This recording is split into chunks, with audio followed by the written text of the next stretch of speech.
안녕하십니까. 비상대책위원장 조국입니다. 조국혁신당은 검찰개혁의 완성을 위해 끝까지 가겠습니다. 어제 이재명 대통령은 국무회의에서 검사들이 죄가 되지도 않는 것을 기소하거나 무죄가 나오면 면책하려고 항소상고해서 국민에게 고통을 준다며 개선책을 주문했습니다.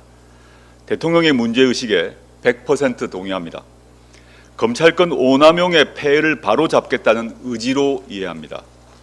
검찰 역사 자체가 검찰권 오남용의 역사입니다. 결국 국민은 검찰이 고쳐 쓸 집단이 아니라며 검찰청을 폐지했고 수사와 기소를 분리해서 독점적 권력을 해체했습니다. 하지만 끝나지 않았습니다. 허위 조작 기소에 앞장선 검사들을 심판대에 세우고 억울한 재판에 끌려간 국민들은 짐을 내려놓게 해야 합니다. 잘못된 기소는 취소하고 잘못 기소한 자는 책임져야 합니다. 국회는 하루빨리 이재명 대통령이 강조한 허위 조작 기소와 항소, 상고, 남용에 대한 대책 마련에 돌입해야 합니다.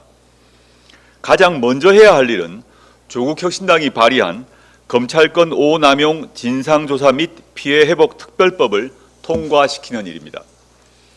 적법 절차 위배와 증언, 증거 조작 등이 총동원된 허위 조작에 의한 기소, 그에 따른 재판은 정당성을 가질 수 없고 너무나 많은 국민들에게 고통을 주고 있습니다. 검찰권 오남용에 대한 공소 취소와 공소 기각 조치가 필요합니다. 조국혁신당이 검찰개혁의 마무리 투수 역할을 맡겠습니다. 검찰개혁의 완성을 위해 끝까지 가겠습니다. 김건희 특검에 파견된 검사 40명 전원이 검찰로 복귀시켜달라고 나섰습니다. 이것은 특검을 볼모로 내란 청산을 바라는 국민을 겁박한 것입니다. 검찰개혁에 반대하니 특검에서 일하지 않겠다는 조직 이기주의의 분노를 느낍니다.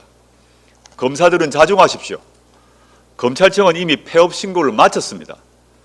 미련을 버리십시오. 검찰청 문패를 다시 다는 날은 오지 않습니다.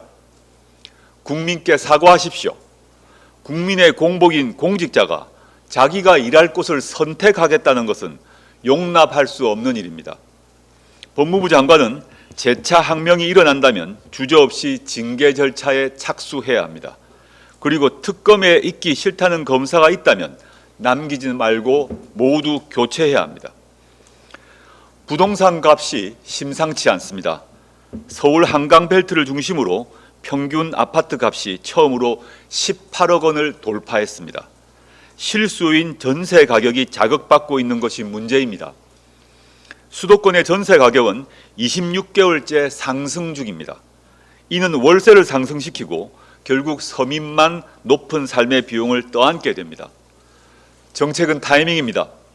특히 부동산이 활활 타오르기 전에 불씨를 꺼야 합니다. 타이밍을 놓친다면 경제 안보의 위기 속에 민생 경제의 판이 흔들릴 수 있습니다. 때를 실기하지 않길 바랍니다.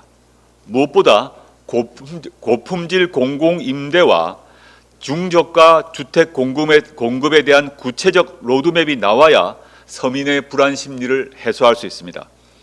동시에 소수의 투기 심리를 방치해서는 안 됩니다. 고가의 아파트에 대한 보유세 인상을 미뤄서는 안 됩니다.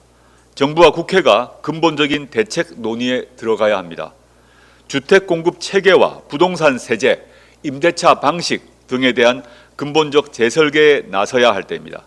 조국혁신당은 토지 공개념을 실현하는 방안까지 준비해 나갈 것입니다. 감사합니다.